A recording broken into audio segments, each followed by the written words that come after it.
Everyone, मैं निशा ma'am आप लोगों का बहुत बहुत स्वागत करती हूँ आपके अपने इस प्लेटफॉर्म यानी कि टेक्स्ट बुक पर। और आज इस वाली वीडियो में हम लोग बात करने वाले हैं आपकी एक नई वैकेंसी के बारे में, जो कि आपको थंबनेल से देख करके थोड़ा सा तो आइडिया हो ही गया होगा, है ना।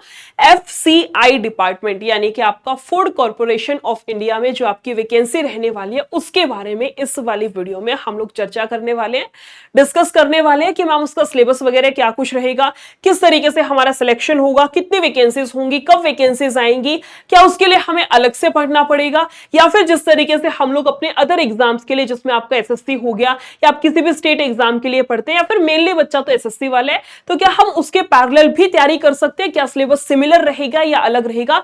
ऐसे बहुत सारे छोटे मोटे डाउट्स आपके दिमाग में होंगे, तो इस वाले वीडियो के अंदर फटाफट से एक बार क्लियर कर लेते हैं।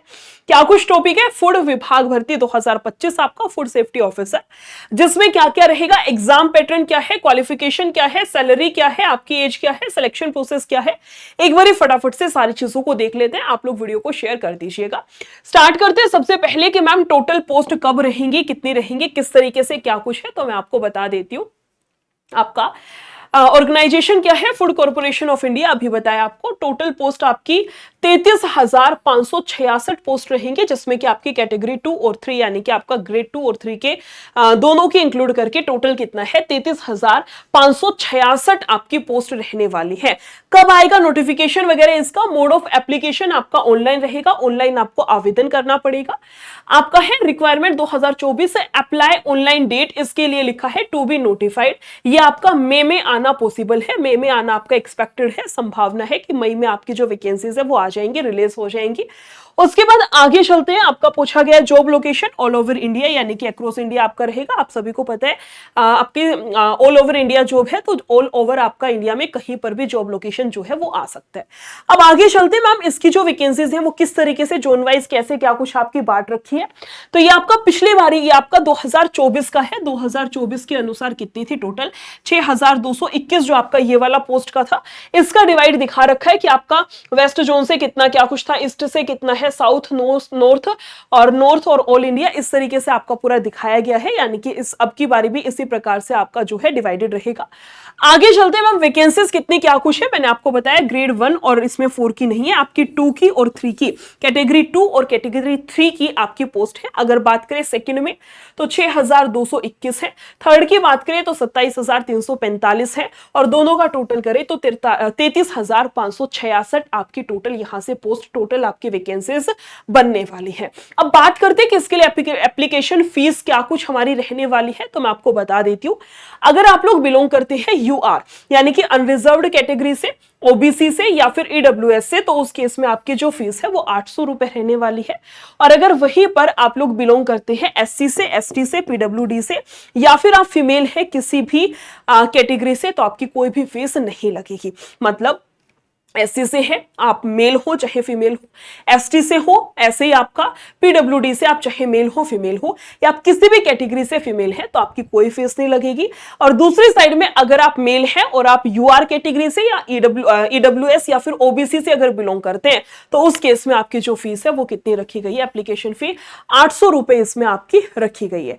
आगे चलते कि मैम एजुकेशनल क्वालिफिकेशंस क्या रहने वाली है। अब आपकी एक पोस्ट तो है नहीं कि भैया ये पोस्ट है इसके लिए ग्रेजुएशन हो जाओ बात खत्म, आपकी इतनी सारी अलग अलग पोस्ट है, तो अलग अलग पोस्ट के हिसाब से आपकी जो एजुकेशनल क्वालिफिकेशन है वो भी अलग अलग है, अलग अलग तरीके से डिवाइड की गई है। एक बार डिटेल में मैं आपको फटाफट से बता देती हूँ किस पोस्ट के लिए क्या दिया गया है, 1 मिनट का टाइम बस लगेगा। अगर बात करें आपकी मैनेजर जनरल की, तो इसमें क्वालिफिकेशन क्या है, candidate must have be a graduate degree, graduation आपकी होनी चाहिए या इसके इक्विवेलेंट आपकी कोई degree, equivalent from a recognised university with minimum 60% marks, कम से कम आपकी ग्रेजुएशन में 60% अंक होने चाहिए, उससे ज्यादा चल सकता है, इससे कम होंगे तो आप अलाउड नहीं होंगे। और इसी के साथ में सीए या आईसीडब्ल्यूए या सीएस इस तरीके से आपको दिया गया है, या फिर आपके पास में ये सब हो। आगे बोला है मैनेजर डेपोट, इसके लिए क्या होना चाहिए, candidates must have a graduation degree equivalent, same आपकी क्वालिफिकेशंस इसके लिए भी रहने वाली है। तीसरा क्या है मैनेजर मूवमेंट, इसमें क्या रहेगा, सेम है, ग्रेजुएशन डिग्री होनी चाहिए जिसमें कि आपकी कम से कम 60% अंक तो आपने हासिल कर रखे हो।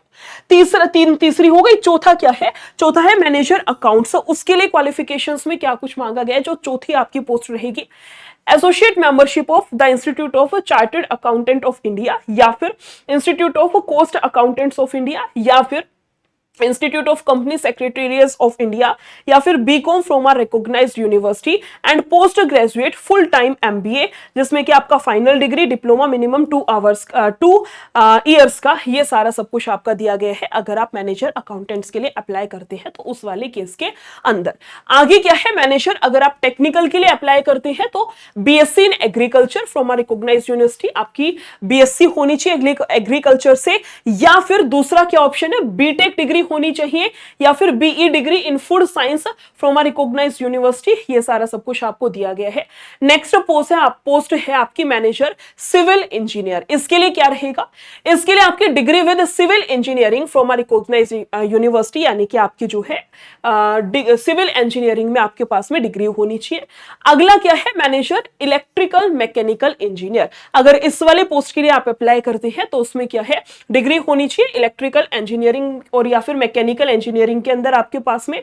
अगर आप मैनेजर हिंदी के लिए अप्लाई करते हैं तो उसमें क्या कुछ है, मास्टर डिग्री होनी चाहिए आपके पास में with equivalent in Hindi with English as a subject at the degree level, और इसके अलावा बोला है 5 इयर्स का एक्सपीरियंस होना चाहिए, और work in English, work in Hindi and translation work from English to Hindi vice versa, ये आपको दिया गया है। और इसी के साथ में आपका साइंटिफिक लिटरेचर, ये सारा सब कुछ है अगर आप मैनेजर पोस्ट के लिए, मैनेजर हिंदी के लिए आप अप्लाई करते हैं तो। अगला है मैम एज लिमिट क्या रहेगी, अगर मैनेजर के लिए है तो मैक्सिमम 28 साल, अगर मैनेजर हिंदी के लिए करते हैं तो मैक्सिमम 35 वर्ष आपकी एज लिमिट, जिसमें एज रिलैक्सेशन आपका दिया गया है। अगर ओबीसी की बात करूं तो 3 साल का है, अगर बात करें एससी एसटी का तो 5 साल का दिया गया है। इसी के साथ में तीसरा है, अगर आप एफसीआई एम्प्लॉय हैं तो अप टू 50 साल तक आप अप्लाई कर सकते हैं बिंदास तरीके से। पीडब्ल्यूडी अगर जनरल से है तो 10 साल का है रिलैक्सेशन। पीडब्ल्यूडी अगर आप ओबीसी से अप्लाई करते हैं तो 13 साल, और पीडब्ल्यू अगर एससी एसटी से है तो 15 साल का आपका एज रिलैक्सेशन इसमें रहने वाला है। अब मेन बात आती है मैम सिलेक्शन का प्रोसेस क्या कुछ रहेगा, ये सारी बातें तो बाद की बात है। अगर हम अभी से पढ़ाई स्टार्ट करना चाहे तो सिलेक्शन प्रोसेस क्या रहेगा, इसमें आपका सिलेक्शन प्रोसेस है ऑनलाइन कंप्यूटर बेस्ड टेस्ट, फिर आपका इंटरव्यू, देन आपकी ट्रेनिंग। 3 प्रोसेस है। पहले आपका पेपर सीबीटी जिसको बोलते हैं कंप्यूटर बेस्ड पेपर एग्जाम, उसके बाद आपका रहेगा इंटरव्यू, और तीसरा क्या है, तीसरा रहेगा आपका ट्रेनिंग। किस तरीके से, अब सबसे मेन तो यही है, सबसे पहला पढ़ाओ जो कि एग्जाम हो गया। अब एग्जाम है तो उसका सिलेबस क्या कुछ है, एग्जाम पैटर्न क्या है वो भी मैं आपको बता देती हूं।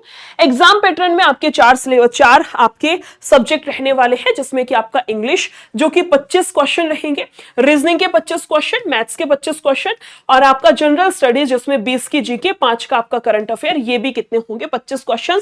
टोटल नंबर ऑफ क्वेश्चन आपके 100 होंगे, मार्क्स भी आपके 100 होंगे, और टोटल टाइम आपको 60 मिनट का दिया जाएगा। वही आपका एसएससी वाला जो एग्जाम पैटर्न है एग्जैक्ट आपका सिमिलर है, सेम है।